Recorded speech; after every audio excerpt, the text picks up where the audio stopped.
We started this past Shabbat, we started Pirkei Avot.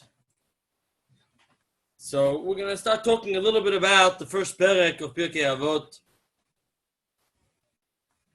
So to begin with, the Rambam, he wrote a sefer called Shmone Perakim La Rambam.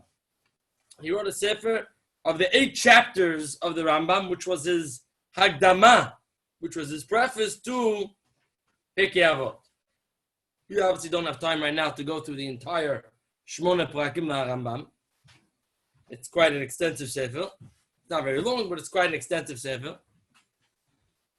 But we're just going to say a little bit from the beginning of the Shmone Perakim La Rambam, and then we're going to move on from there to the beginning of Pirkei Avot of the first perek. So he starts off talking about why is it that we have Pirkei Avot, part of the Nizikin, it's part of the damages. It's set up in the study. And the reason is because especially it talks regarding judges, right? Nizikim talks about damages, people going to court and all that. And when it comes to judges, they have to know how to act. You have to know how to be a person. You have to know the ways, the ethics of life. And that is what Pirkei Avot is all about. And it's not just for judges, it's for every single human being. Because as we mentioned once, shoftim v'shotrim, every single human being is a shofet. Every human being is a judge on himself. The one who judges you is you yourself. You yourself is a shoter for yourself. You're the one who has to keep yourself on your right path. You have a Yetzer Tov and a Yetzer Hara. Every human being has a Yetzer Tov and a Yetzer Hara. And what keeps you going on the right path is you. What the choices that you make, the choose to listen to Yetzer Tov and not Yetzer Hara, as we said. The Gemara brings in La'olam Yagiz Adam Yetzer Tov Yetzer Hara. Yetzer Hara is always active. Yetzer Tov sleeps. He relaxes. You have to, be mizarezim. You have to get him going in order for him to fight against the Yetzer Hara. So really, it's you that keeps yourself on the right path. So therefore, Pirkei Avot is not just for judges; it's for every single human being. So he starts talking about the nefesh. He talks about the soul. Now we know that the soul is split up into 3 parts: ruach, nefesh, and neshama. But what he deals with in the beginning is he talks about that the soul can really be split up into 5 parts. Now, this is not really talking about that the soul is actually split up into 5 parts, but there are 5 categories of what the soul takes care of. The first one is the chelik, which he calls a chelik hazan, right? Which is when you're hungry, you're thirsty, the parts of your body that takes care of breaking down the food, separates the different parts, the good and the bad, because you have to understand, you might think it's the kidneys, it's the stomach, it's to this, it's to that. Your body, really, the only reason why anything works is because of the soul that's in it. Without the soul, nothing does anything, right? A body without a soul is nothing. So it's the soul that does every single part of everything. So the first part you say is the chelik hazan, which deals with all the food matters. The second part is the chelik hamargish.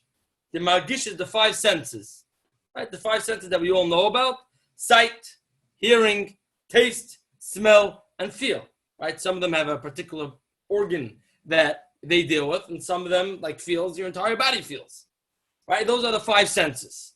They're really under one category.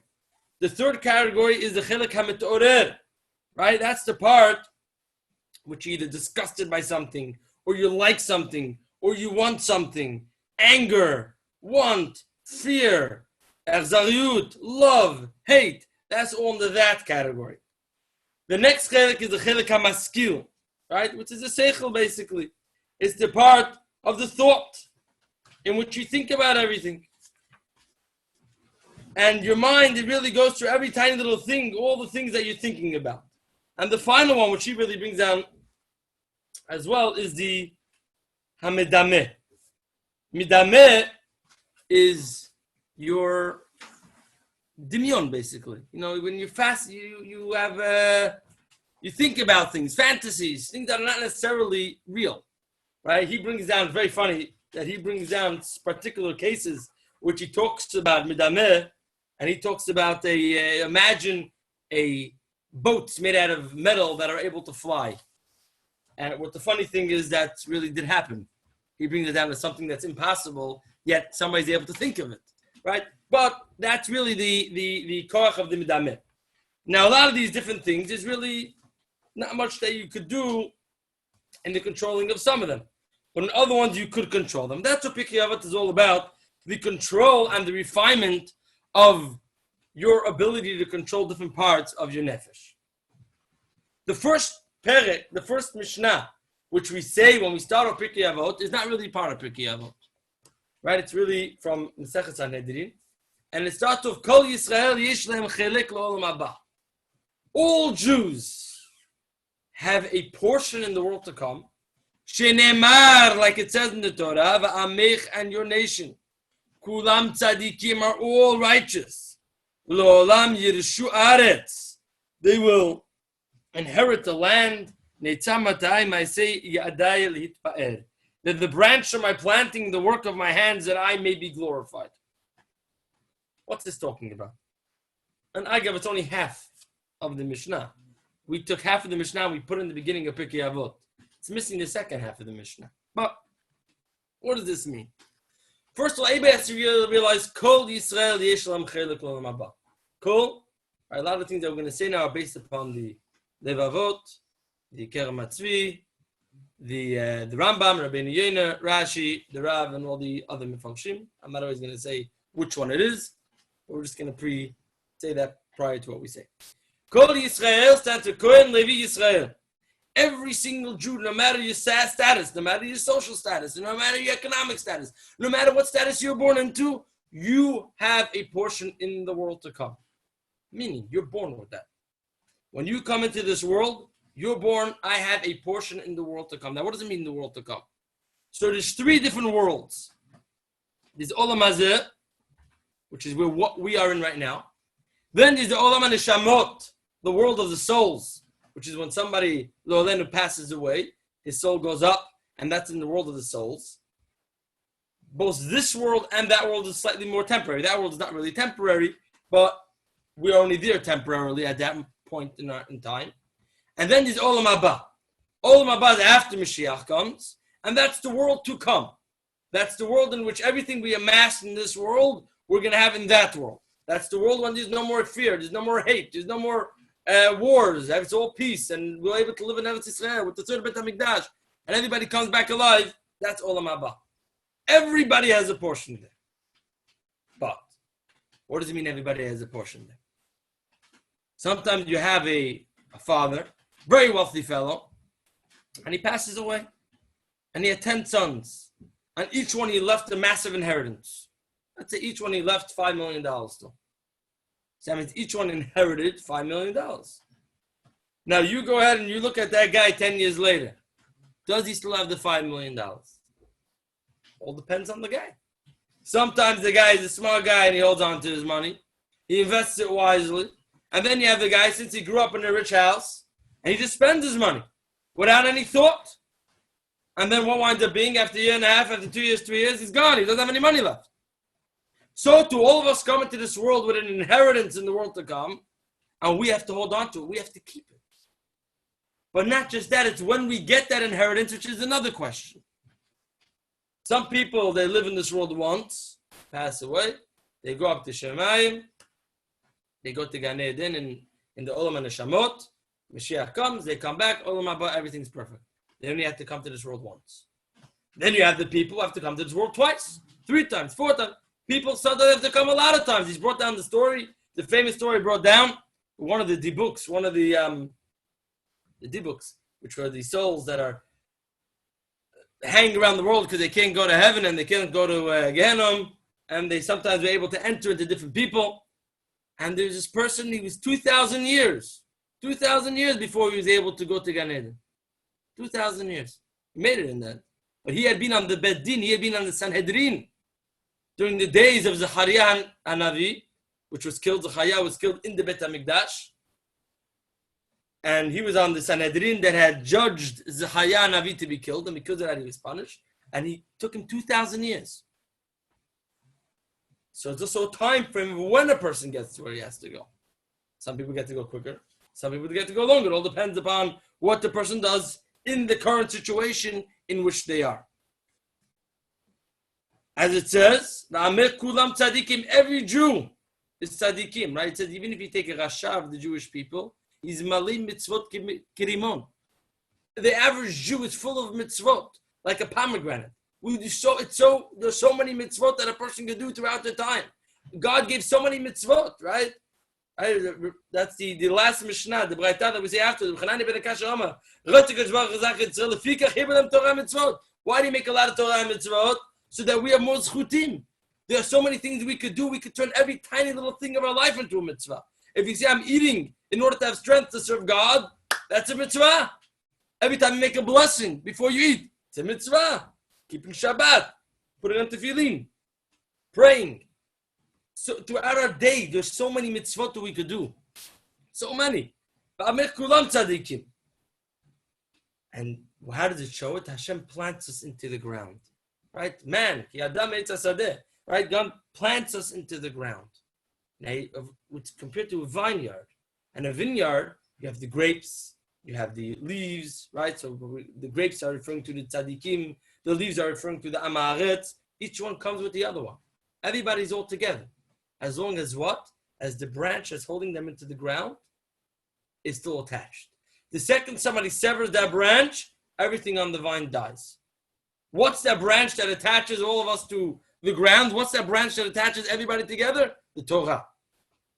The Torah is what attaches everybody together and keeps us all alive.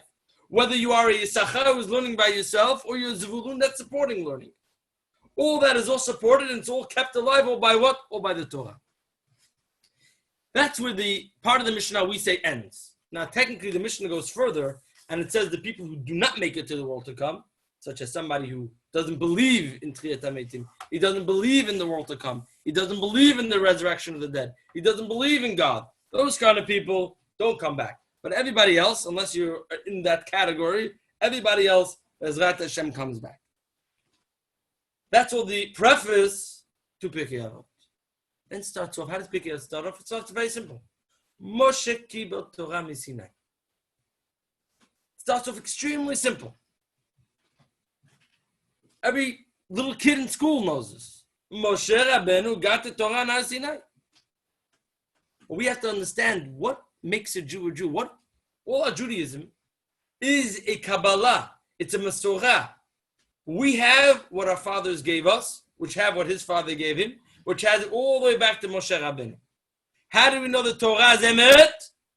Because our great grandparents were standing by Har Sinai and we heard Hashem saying, Anochi Hashem Elokecha. So we know that Hashem gave the Torah to Moshe Rabbeinu on Har Sinai. And it's all Masorah, generation. And it goes so far, like one time mentioned, I believe, they found these burnt scrolls in Eretz Israel, in a cave, and they can't unroll them, but they're able to do an X-ray to be able to read them while they're rolled up. And it was, I believe it was Sefer Vayikra, word for word like what we have. And it's 2,000 years old, I believe. Everything is a Masorah, generation.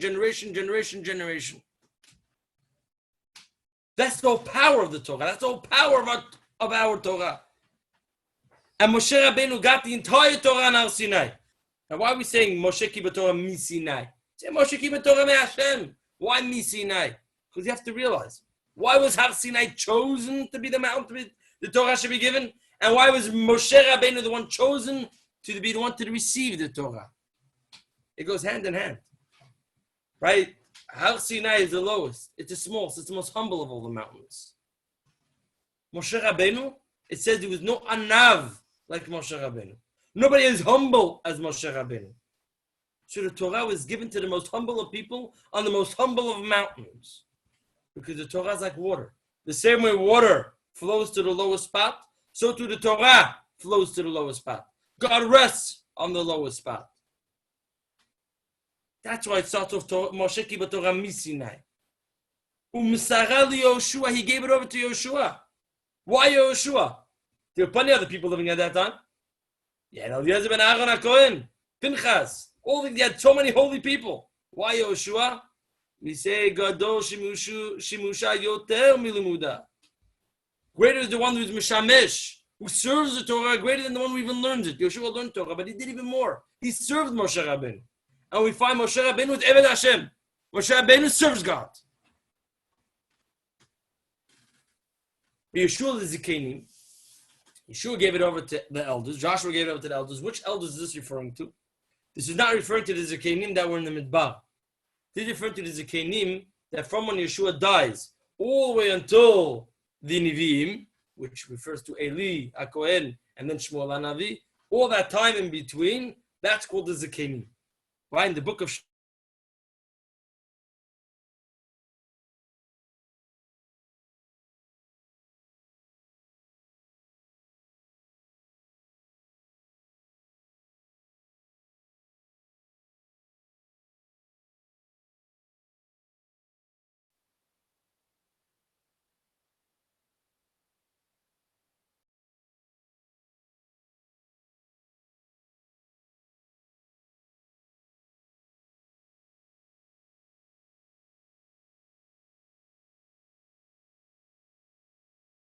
fits with the Torah, then it all works. But if what the prophet says does not fit with the Torah, then we don't listen to him. It's not whatever the prophet says, his word is, that's it. No, we have Nevi'im. We have Nevi'im. We have many different prophets. And only if it fits with the Torah, we listen to them. And they gave it up to the men of the Great Assembly. Now we find the word Knesset, right? Bet Knesset. Even now the parliament in Israel is called a Knesset, right? A Knesset is a Knesiyah, is a gathering. Now we call them the Anshe Knesset HaGedolah. So who were they? So they were the people from when the story of Purim happened, right? The first Beit HaMikdash was destroyed.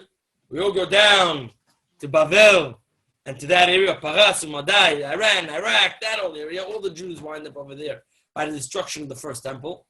We wind up over there for 70 years, and then we're able to go back to Eretz Yisrael on the Achashverosh's son.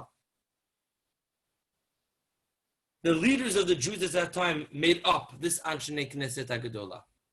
They include Zerubbabel, Ezra, Nehemiah, Mordechai, all these people. They made it up. They were the last of the prophets, really. Malachi was the last of the prophets.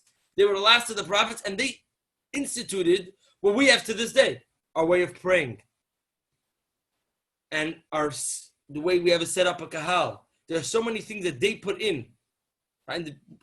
When they were building the second Beit HaMikdash, what they put in, that we have to this day, our entire structure is based upon what they instituted. And they were the ones who got rid of the Yetzirah of Avodah Zarah, the evil inclination to serve idols. Now they said three things. When they wanted to impart their wisdom onto us, that Rabbeinu HaKadosh decided to put in the Mishnayot, it was three things. Have mutunim badin, ve'amidu ta'amidim harbe, ve'asu siag l'Torah. Three things. Be deliberate in judgment. Now, obviously, they're referring more to the judgment in regard to a judge giving over judgment, but it's regard, and we started to begin with, every single human being is a judge on themselves. Be deliberate in judgment.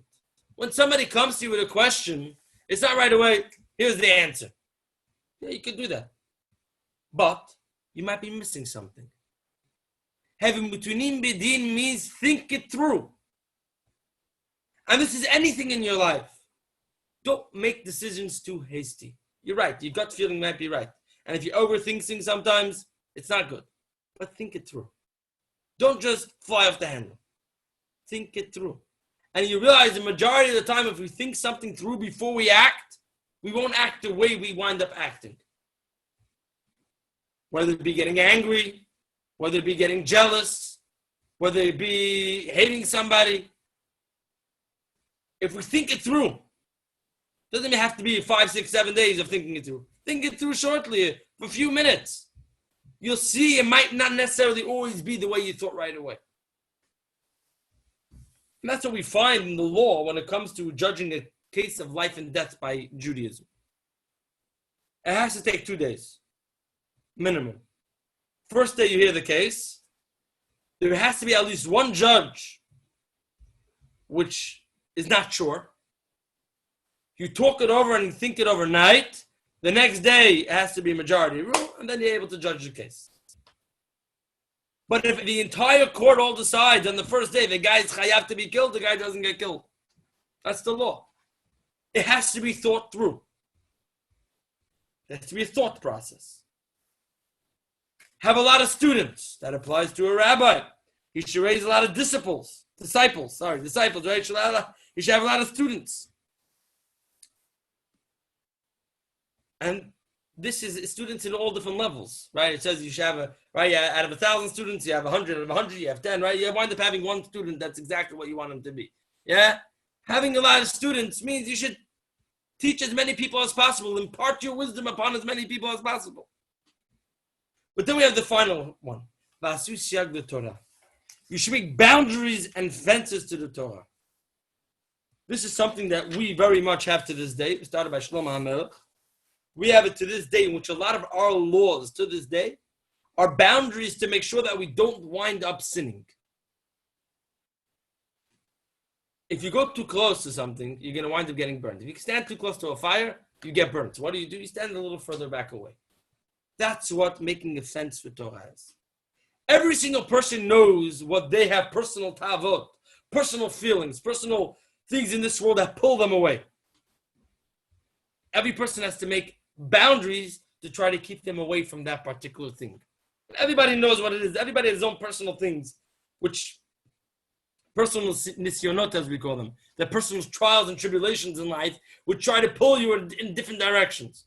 And everybody has to make their own boundaries for themselves. Like Abba brings down always. He writes in Level Yao, a person, even if something's mutar to eat, that means there are heterim for it. There are kulot, there are leniencies to eat this particular item. But it's a leniency. In the straight law, you shouldn't eat it. But there is a leniency to eat it. He says, keep away from it. He says, why? He says, because if you eat it, it winds up separating you spiritually between you and God. It puts like a wall between you and God. What do you mean? It's fine. No. You always have to have these boundaries. And that's what this past week's parasha talked about. All the animals that you're allowed to eat. All the animals that you're not allowed to eat. It goes to all those animals, and we explained once from this, that you are what you eat. The different foods that you eat wind up damaging you.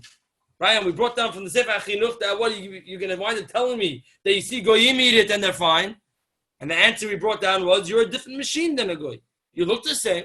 You're both a car, right? You look at two cars. They're both cars. One's a diesel, one's a gas. You put the diesel in the gas in the diesel, you break the car. Even though they look the same. That's the difference between a Jew and a Gentile. You look the same. You have a different system within you. You run on a different fuel. And a person has to make siyag the Torah, he has to make boundaries, especially regarding what goes into his body. You have to keep the fuel pure. You don't want to make that separation between you and God. You want to keep that separation as close as possible. The last of the Anshe Knesset Gedolah was Shimon HaTzadik. Shimon the righteous. This is referring to, as everybody knows, the famous story that when Alexander the Great, Alexander Makudin, was taking over the world, basically, the known world at that time. He's beating back Cyrus. He was fighting against the Persians. And when he came up to Israel, to Eretz Israel, the Kutim, they wanted the Alexander to destroy the Beit HaMikdash and to recognize their services that they were doing on High Grizim as Judaism. And Shimon HaTzadik, who came out to greet Alexander the Great with the Kohanim holding torches, and Alexander, as opposed to killing the Jews and destroying the Beit HaMikdash, he got off his horse and he bowed down to Shimon HaTzadik. And he said, when I see this tzaddik every time before I go to battle, I know I'm going to win. That was Shimon HaTzadik. He was in the last of the Anshe Knesset Gedolah, and he imparted with us three things. Ashlosha dvarim olam omed. The world stands and was created for three things. Ala Torah, v'ala avodah, v'agmilat chasadim. Torah. Without Torah, there's no world. The Jews would not have accepted the Torah by Har Sinai. The world would not have existed. It would have gone back to what it was to begin with. God looked in the Torah and He created the world. The Torah is the blueprint for this entire world. The Torah is the Ratzon Hashem. It's the will of God. And we have this chut to be able to learn it. Torah Chayim, Torah is life. And as you brought down a few weeks ago, last week, the week before, one of the shiurim, that from the Gemara, Mashal brings down, from David HaMelech, that we see that Hashem held that the Torah is greater than all the rest of them. The second one is the Avodah, which is the services in the Beit HaMikdash, which sadly we don't have anymore. And in its place, what we have is a lesser version of tefillah, of prayer. And then there's the third thing. Gemilut chasadim. Gemilut chesed. Now we know that Gemilut chesed, one of the three signs of a Jew is what? Is chesed. Right? Achmanim, Baishanim, v'gom lechasadim. Chesed is one of the signs of a Jewish person. Goes right anywhere. There's so much, so many buildings, so many hospitals, so many this, so many that throughout this world, which have nothing to do with Judaism at all, some of them, and they were donated by Jews. But Gemilut Chesed, it doesn't say tzedakah. Tzedakah is when I give charity to the poor guy. Chesed is much greater than just giving charity. Chesed is when somebody goes ahead and they need a loan. The guy can be rich, but he needs a loan. He says, please, can you lend me some money? And you lend him the money without interest. That's chesed. That's Gemilut Chesed.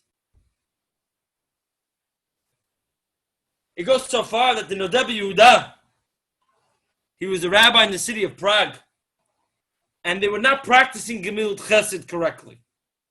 And he tried to get them to do Gemilut Chesed, and he was unsuccessful. So what did he do? He closed the yeshivot. He closed the yeshivot. And he wandered through the markets. And his followers asked him, what are you doing? Just because people are not doing chesed, you're closing the yeshiva, and you're walking through the markets doing nothing all day? And he answered, yeah. He said, because the world stands on three legs. So if I have a three-legged table, right, you take one leg away, it can still stand if I push it up against the wall. But if you take two legs away, that one leg can't do anything. The world has three legs. Torah, Avodah, and Gemilut Chasadim. Avodah is really gone because there's no more Beit HaMikdash. But we still have two. Torah and Gemilut Chesed. He said, if you're not doing Gemilut Chesed, if there's no Chesed involved, then there's only one leg left. Torah, might as well shut the yeshiva. Torah cannot exist if it is separated from acts of love and kindness. It can't exist without Gemilut Chesed. Chesed is the foundation of Yahadut. It's the foundation of Judaism.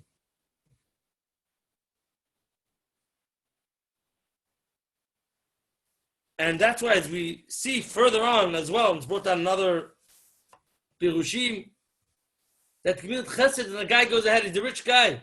Back in the day when they had slaves, you could either buy slaves, and you buy a slave, you pay once, and the slave works for you for free.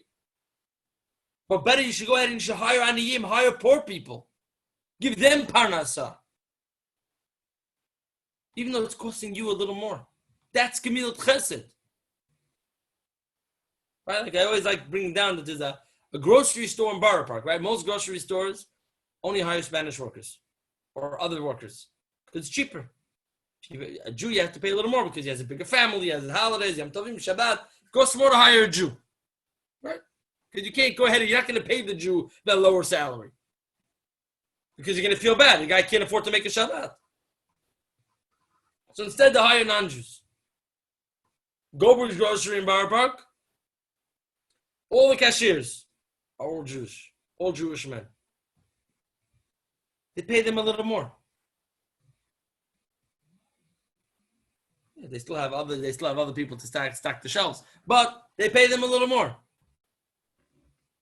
And that's what it is. That's Gemilut Chesed. Because you have to realize everything is really from God. All the money that we have is from God. I saw a very cute line they're collecting sadly for a lot of different things. People are collecting now, and a lot of people got the stimulus check right from in the mail, not the mail, direct deposit. A lot of people got the stimulus check for $1,200 for an adult and the $500 for a kid, and they're writing, "Did you yet give maaser on your bizu Mitzrayim?" Right? Because when we left Egypt and we came after Kiryat Yamsuf, the ocean spit out all the bodies, and we took all the gold and silver from the bodies, and we left Egypt as well with tons of gold and silver and everything. So they said, did you give maaser yet off of the money that you went ahead and you left Egypt with? We left Pesach, and then they sent a stimulus check. It was a cute line that they're trying to use to collect money. But the fact is, it's all sent by God. And the first thing you do when you get that money is what? You separate the maaser and you give it. Don't leave it mixed in with your regular money. One day I'm going to wind up giving you maaser. No. You give it right away, the maaser. Use that money right away to help out other people. And then God sees that you're trustworthy. He can give you more money. Right? When you have that person that you're going to go ahead and you hire to do a job. Yeah, and you give him money, and he comes back, he made money out of it. He did good deals. Then you give him a little more money. You give him a little more money. You see the guy knows what he's doing. So do you want God to keep on giving you more and more money also, right? So show him that you know what you're doing with his money that he gives you. He gives you the money. It's all from him. Let's try to get to at least one more Mishnah. See, at this point, we're still dealing with 1, 1, 1, 1, 1. Moshe, Yeshua, each of the Zekanim, and Nevi'im, actually the Knesset HaGedolah, last to Shimon HaTzadik. Shimon HaTzadik gives it over to Antigonus Ish Soko.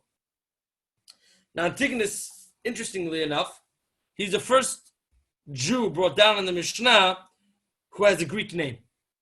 Why he has a Greek name, I don't know. Now, but we do have to realize that by Shimon HaTzadik, Alexander the Great wanted him to put a statue of himself. Alexander was very into himself. He was a very vain man. Right? That's why you have all these, in just about every single country he took over, he made a city called Alexandria. You have Alexandria in Egypt, you have Alexandria in India, you have Alexandria in a lot of different places. He's very into himself.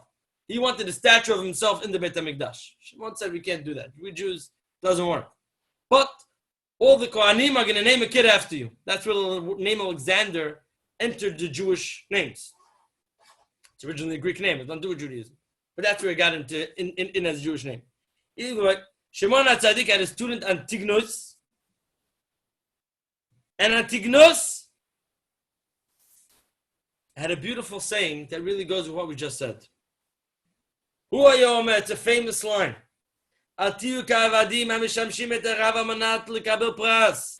Don't be like a slave who serves his master in order to get the reward. Rather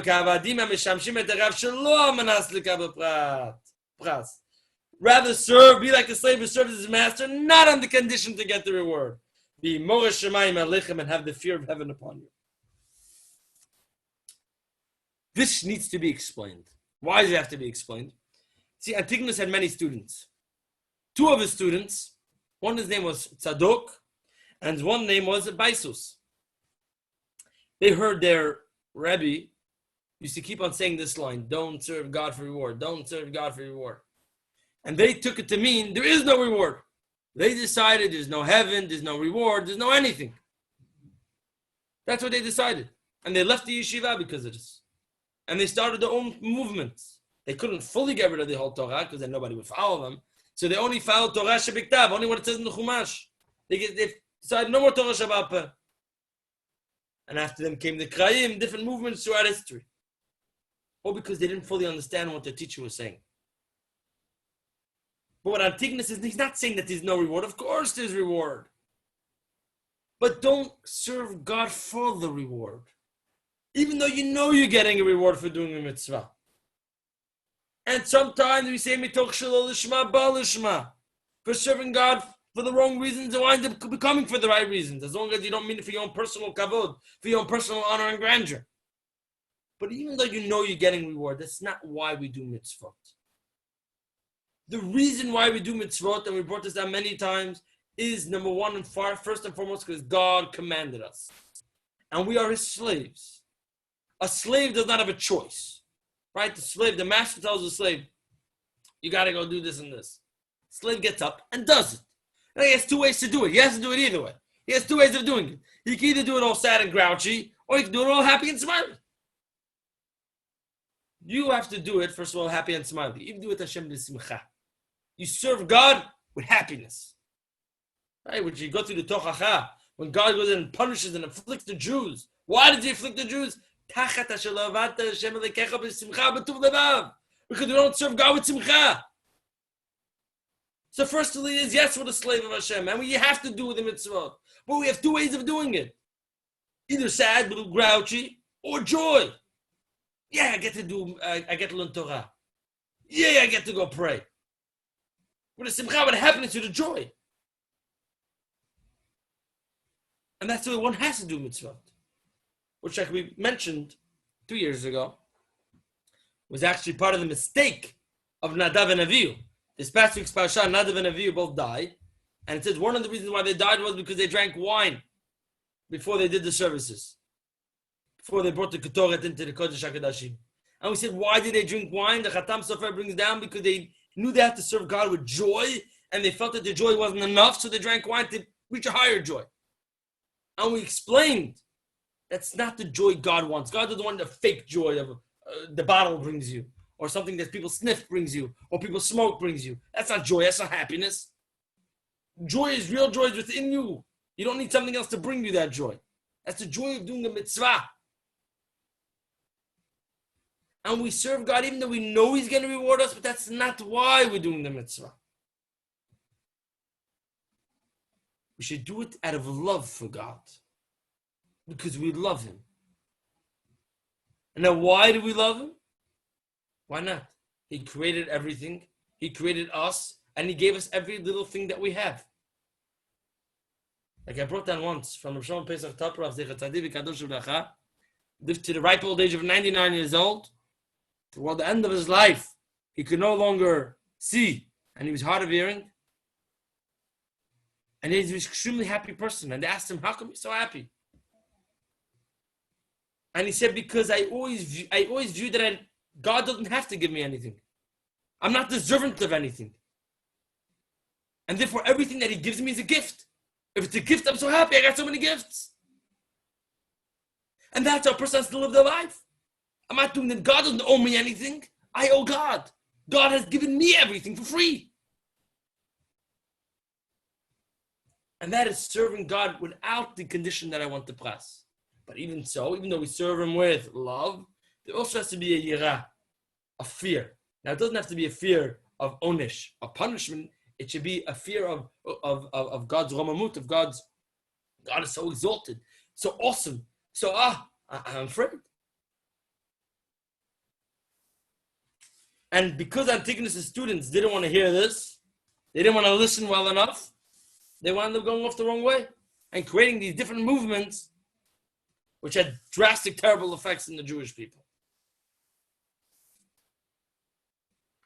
There is a story regarding the Vilna Gaon, where his students one Sukkot, they went to go get for him a etrog.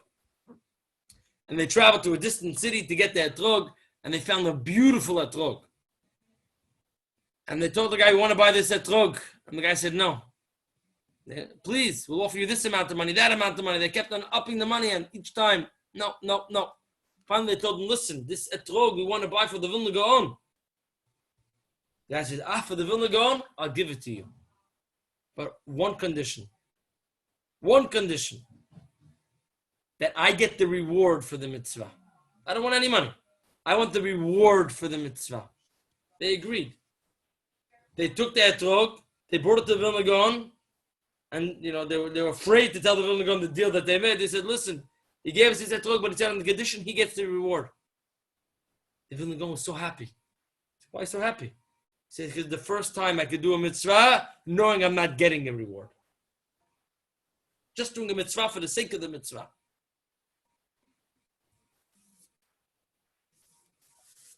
Let's end off with the last Mishnah over here. It's not the last Mishnah of the perek. There's a lot of Mishnayot. Obviously, we don't have time to go through all of it.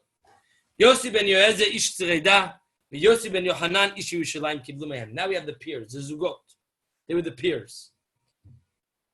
These were also the last of the Eshkolot. They were called at this time Eshkolot, like from grapes. Either way.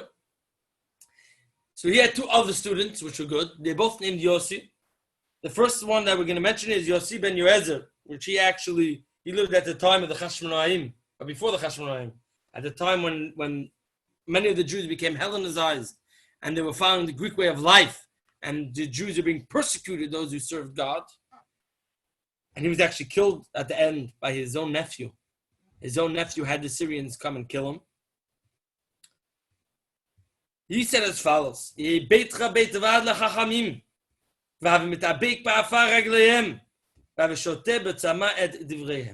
this is a very fitting Mishnah to end off, especially in the times that we're dealing with. Let your home be a home that the Chachamim come and they'll learn. Sit by their feet and drink the words of Torah with a thirst.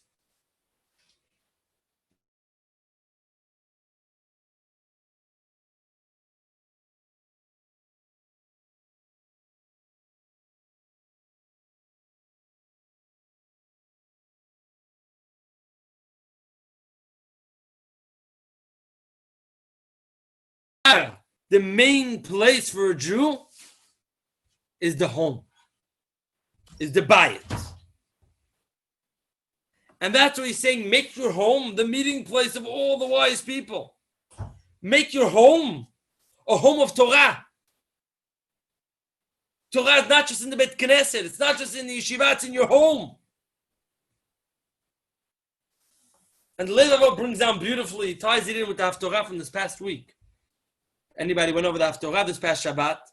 It talks about when David HaMelech is bringing the Aron he wants to bring it up to Ir David, and on the way up, it slips off. It starts slipping off the wagon, and somebody goes ahead. I forgot the name. It slipped my mind at this current moment, and goes to fix it, and the person dies because the Aron carries itself. You don't have to carry the Aron. And David HaMelech becomes afraid, and he goes ahead and he leaves it in a house by Oved Edom for a couple of months, and only afterwards, when he sees that in Oved Edom's house is full of blessings, it's full of everything goes amazing there, then he goes ahead and he brings it to Yerushalayim. So he brings up from Avot to Rav Natan that if you see a house is blessed when it has an Aron, what was in the Aron? I had in there rolled up Chumash, the Torah rolled up, and the 10 Commandments. If a house is blessed by having that in its house, how much more blessed is it if you have Talmidei Chachamim learning in your house? But not just Talmidei Chachamim learning in your house. But even if you learning in your house. Even if it's you learning in your house. Thank you, Avadia. Right? It was Uzziah that had reached out. Very good. Thank you. Yeah. But surely it's even greater if you're learning in your home. You learn the Torah, you learn Mishnah, you learn Halakha, you're bringing into your home so much blessing. All the blessings your home can be filled with. And we're going to end off. Rabbi Eliakim Getzel was the son of Rabbi Yosef Ostrach. And he lived in a simple home, a simple room that he paid rent. And the townspeople wanted to build for him a home. He said, it shouldn't be that you're living in a tiny little room, in a tiny little rented space. You need to live in a nice big home. They wanted to build for him a house. And he answered back, no, I don't want it. I said, why not? He said, I don't wish to possess a permanent home outside Eretz Yisrael. Why should I have a permanent house outside of Eretz Yisrael? Yehi Ratzon should be for all of us that right now, what we're all doing right now is we're learning in our homes. Everybody here, we're all learning in our homes. We'll bring Kedusha and blessing to our homes. And we will bring more and more Kedusha to our homes and realize from Pirkei Avot and from everything else, it's on us to refine ourselves. It's on us to keep ourselves on the right path. It's on us to do more and more learning in Torah and Gemilat Chesed, especially in such trying times. And if we do that, we're going to bring more and more bracha to all of us.